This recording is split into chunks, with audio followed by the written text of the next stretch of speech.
C'est comment il faut faire pour veiller. Levez la main. Oui, la sœur Christine, nous t'écoutons. Je pense que c'est prier sans cesse, méditer la parole. Toi, tu dis prier sans cesse et méditer la Méditer parole. la parole. Bon, je pense que Bonjour. c'est chercher le cœur de Dieu en permanence. Passe chercher le cœur de Dieu en permanence. S'harmoniser D'accord. avec son cœur. D'accord. Oui, ce que j'ai compris, c'est pas rester connecté à la parole tous les jours, pas de se connecter. Restez connecté à la parole tous les jours. D'accord. Oui, la sœur Nathanaël. Oui, moi c'était pareil, prier sans cesse et méditer la parole, mais en ajoutant toujours en dépendant de l'esprit, enfin toujours dépendre de l'esprit lorsqu'on médite et lorsqu'on prie, pour qu'il puisse nous tenir alerte sur les bonnes choses et que ce soit pas nous-mêmes qui puissions avoir nos propres interprétations. D'accord, merci beaucoup. Merci beaucoup pour vos réponses. Nous allons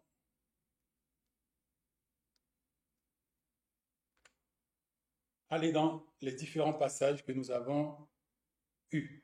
Matthieu 24, 43. Comprenez bien ceci. Si le maître de la maison savait à quel moment de la nuit le voleur doit venir, il resterait éveillé et ne laisserait pas pénétrer dans sa maison. Ça, c'est le premier passage. Si le maître de la maison savait quelle heure, à quel moment de la nuit le voleur doit venir, il resterait éveillé et ne laisserait pas pénétrer sa maison. Matthieu 24, 44. C'est pourquoi tenez-vous prêts, vous aussi, car le Fils de l'homme viendra à l'heure que vous ne penserez pas. Marc 13, 33. Attention, ne vous endormez pas, car vous ne savez pas quand le moment viendra.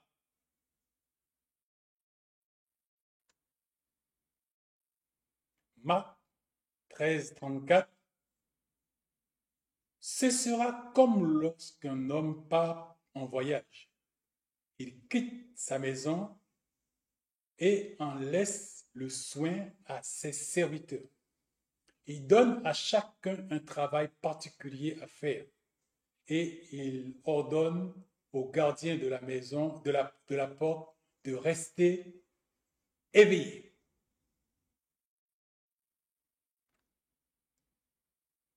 Restez donc éveillés, car vous ne savez pas quand le maître de la maison reviendra.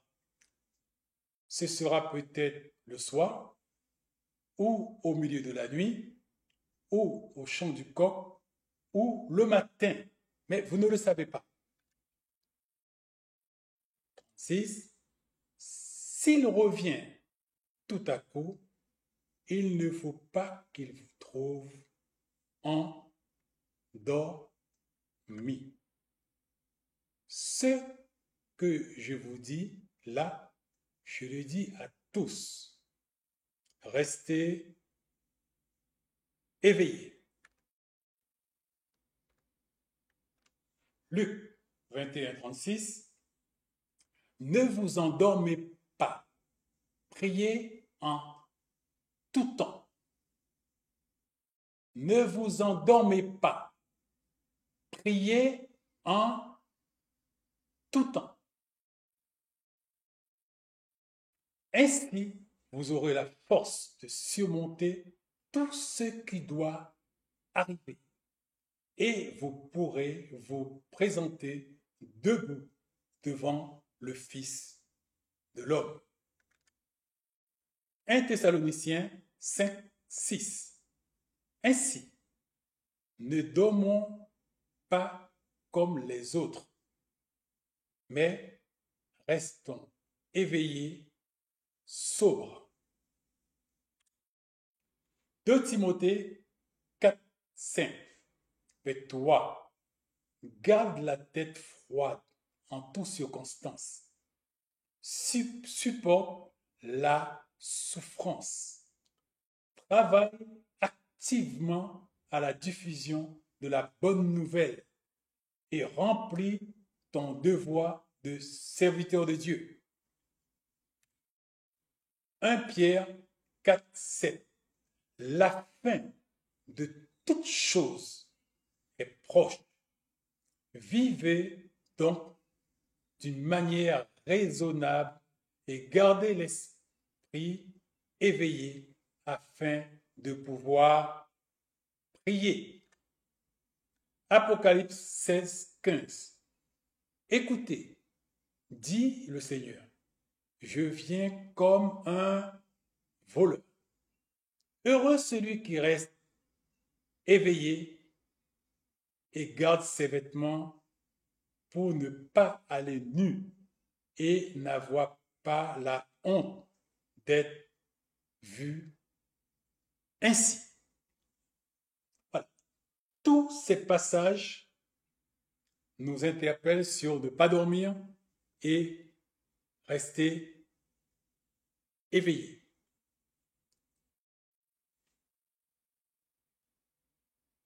Une chose qui ressort, c'est la surprise. Dieu a voulu que ce jour soit une surprise. Il a dit, personne ne saura ni le jour ni l'heure, mais au moment où il va revenir, personne n'y pensera à ce jour. Ça veut dire que vous et moi, pour que ce jour ne puisse pas nous surprendre dans une mauvaise posture, nous n'avons qu'une seule chose à faire. C'est de nous enquérir qu'est-ce qui nous a été demandé pour pas que ce jour nous surprenne. Alors, pour ceux qui surveillent les événements avec les yeux et avec les nouvelles, juste à dire que c'est échec total. Parce que Dieu a dit, pas une seule personne sur la planète ne va capter ce moment avec les yeux, avec l'intelligence, mais encore moins avec les nouvelles. Moins avec les informations. C'est pas possible. Dieu a voulu que ce jour soit une surprise. Et il sera une surprise. Maintenant, comment être prêt? Vous savez, et nous avons suivi le programme de préparation depuis années et nous avons tous les éléments nécessaires pour ne pas se trouver dans une mauvaise situation. Et dans ce que nous avons lu et que quelques-uns d'entre vous, vous avez évoqué, il en ressort, c'est d'établir une relation avec Dieu, une relation dans la constance, dans la sérénité, dans la paix, et de ne pas s'embêter ni s'enquérir des informations et des événements et de ce qui se passe. Alors, ceux d'entre nous qui passons notre temps sur les nouvelles pour essayer de savoir qu'est-ce qui se passe, c'est la mauvaise manière. C'est la mauvaise méthode.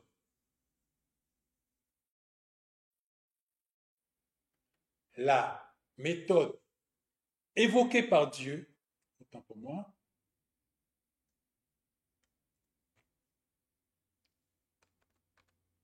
la méthode évoquée par Dieu, c'est celle-là.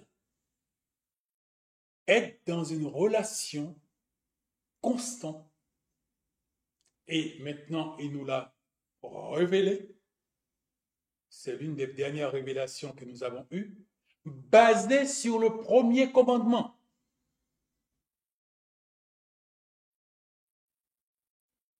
Une relation constante basée sur le premier commandement.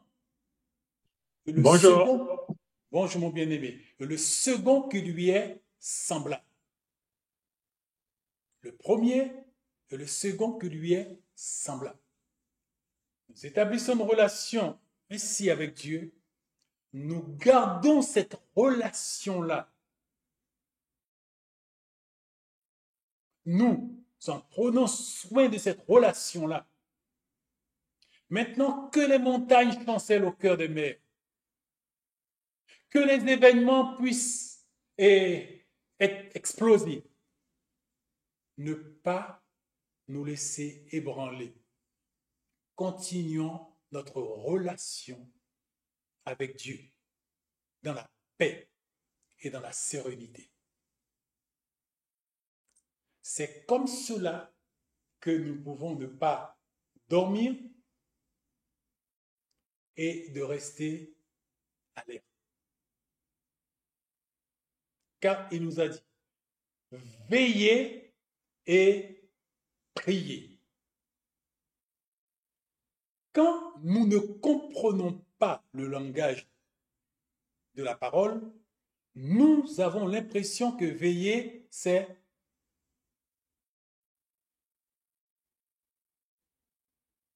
pour cela que certains d'entre nous, nous allons dans les nouvelles pour veiller. J'ai parlé avec des bien-aimés qui me disent, est-ce que tu sais telle chose? Je dis, non, je ne sais pas. Ah bon? J'ai dit, non, non, je ne regarde pas les nouvelles. Il m'a dit, mais écoutez, comment tu peux être prêt si tu ne regardes pas les nouvelles? Il m'a dit, mais comment tu peux savoir? Et tu sais, en ce moment, sur la planète, c'est chaud. Je dis, je ne sais pas. Il dit, mais comment tu fais? Comment tu seras prêt? Tu ne veilles pas. Mais en fin de compte, c'est se tromper de penser que veiller concernant des événements qui sont spirituels, on pense que c'est veiller avec des yeux physiques concernant les événements que nous pouvons voir. On ne peut pas surveiller les événements spirituels avec des yeux physiques. C'est pour cela que je vous ai dit que quand un événement est important, Dieu me dit là, là. Je m'arrête à ça. Parce qu'il m'a dit, tu prends celui-là. Tu prends celui-là. Et la majorité du temps, je regarde, ça confirme une révélation qui nous a été donnée. Et ça n'a rien à voir avec veiller avec les yeux. Maintenant, quand la grâce nous est donnée d'être sous la direction de Dieu, ça n'a rien à voir avec le physique. Mais maintenant, passer son temps à se faire peur, je dis bien à se faire peur, en regardant les événements qui se passent dans le monde et à paniquer devant l'enchaînement éventuel de situations, c'est se tromper. Parce que les enseignements, comme je vous ai dit, c'est des contractions. Il y a pic de contraction, après contraction baisse, et contraction grimpe, et contraction baisse. Ça n'a rien à voir avec la démarche dont nous sommes appelés à avoir. Pour nous, quand il est dit veiller, c'est veiller sur nous, pas veiller sur les événements. concernant les événements.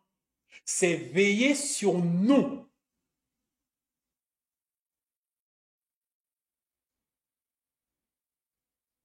C'est sur nous que nous devons veiller pour vaquer à la communion, à la prière. Parce que nous ne pouvons être prêts que par notre relation avec Dieu. La seule façon pour nous d'être prêts, c'est par notre relation avec Dieu. Si cette relation avec Dieu vient à faillir, nous ne pouvons pas être prêts. C'est impossible. Si nous nous faisons plaisir en écoutant les nouvelles matin, midi, soir, pour essayer de veiller, nous allons juste nous faire plaisir en nous faisant peur. Mais cela n'aura aucun impact dans une éventuelle préparation qui a à faire avec une harmonisation avec le caractère de Christ. Quand on parle de veiller et prier pour être prêt, on parle d'une harmonisation de notre contenu avec le caractère de Christ. C'est spirituel. Ça n'a rien à voir avec le physique. Ça n'a rien à voir avec le physique.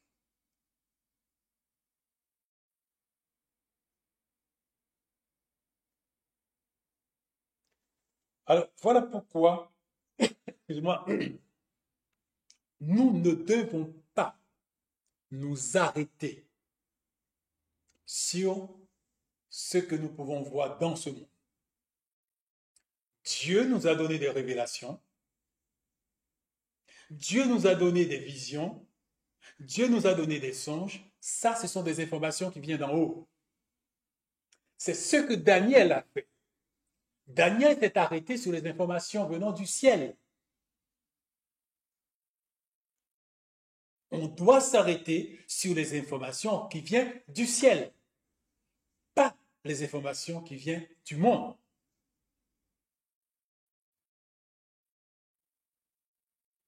Parce que ce sont les informations qui viennent du ciel qui peuvent nous aiguiller, avec lesquelles Dieu peut nous conduire. Daniel a été conduit, dirigé, quand il a été dans la parole et qu'il a vu que la parole a dit, l'échéance est là. Quand il s'est tourné vers Dieu, Dieu lui a dit, voilà ce que tu dois faire. Tu dois confesser le péché du peuple, tu dois t'humilier et intercéder pour le peuple. Daniel l'a fait. Et immédiatement, le ciel a été alerté. Et Dieu a dépêché un ange pour venir vers Daniel, pour lui dire, Daniel, ta prière a été entendue. Je suis venu maintenant pour pouvoir te conduire, t'assister et t'aider à aller dans la direction qui est nécessaire. C'est comme cela que Daniel a pu, sur le plan spirituel, préparer la sortie du peuple de Babylone pour ramener le peuple vers le pays promis. Et actuellement, c'est bien ce que nous avons besoin, de savoir comment sortir de Babylone.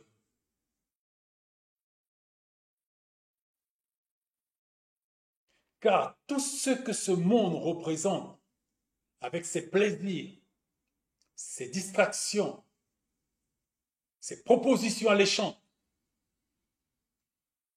c'est bien symbole de Babylone, du monde, qui piège des centaines et des centaines de nôtres à travers toutes sortes de moyens médiatiques, à travers toutes sortes de plaisirs, à travers toutes sortes d'inventions. Et nous restons prisonniers. Et Daniel a su comment intercéder, comment prier, comment obtenir du ciel le soutien et l'aide pour que le peuple soit préparé pour quitter Babylone. Et c'est bien ce qui se passe actuellement.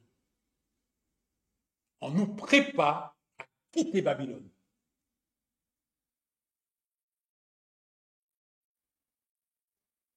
Sortez du milieu d'eux, mon peuple, d'elle, mon peuple. Sortez du milieu de Babylone, afin que tu n'aies pas à ces jugements.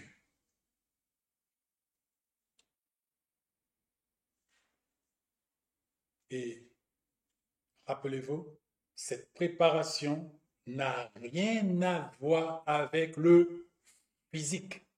Ne veillez pas dans le naturel. Des événements qui peuvent paraître explosifs sur le plan naturel ne veut rien dire. Et des événements qui peuvent paraître remplis de paix et de sérénité sur le plan physique peuvent vouloir tout dire. Parce qu'il a dit, tout ça, ça va surprendre.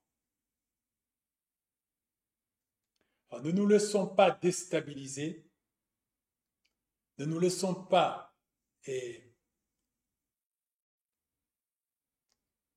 aller à des méthodes qui n'ont rien à faire avec la parole.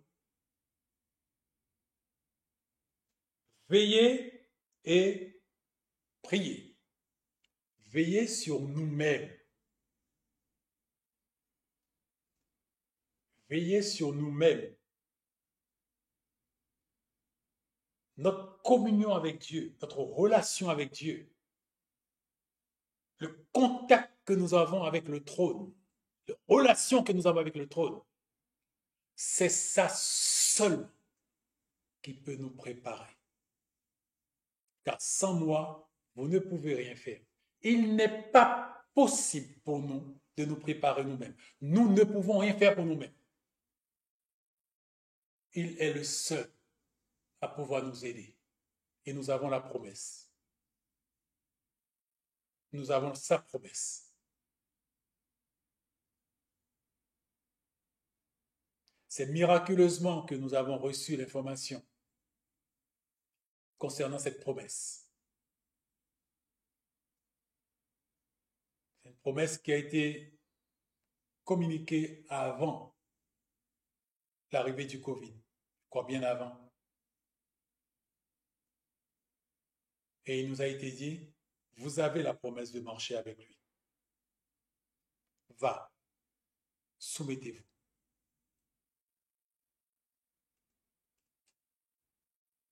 Et maintenant, nous avons besoin de sa grâce, de son soutien, de son inspiration, de l'assistance de son Esprit Saint.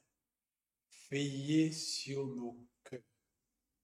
Veillons sur nos cœurs. Ayons une relation de qualité avec lui, basée sur le premier commandement, le second commandement, et veillons sur nous, qu'il n'y ait pas d'éléments nocifs et qui empoisonnent nos cœurs, qu'il n'y ait pas d'éléments relevant de comportements, d'attitudes ancrées, persistants dans le non-pardon, garder rancune à Pierre, Paul, Alfred, André. Veillons sur ça. Demandons à Dieu tout le temps d'avoir un cœur pur. Heureux ceux qui ont le cœur pur, car ils verront Dieu. Demandons-lui toujours d'avoir un cœur pur. son assistance, nous en avons besoin 24 heures sur 24. Et la seule façon pour nous d'avoir son assistance, c'est dans cette relation de qualité avec lui. À travers la lecture de la parole, la méditation de la parole. Et cette relation dont je parle là, il inclut ça.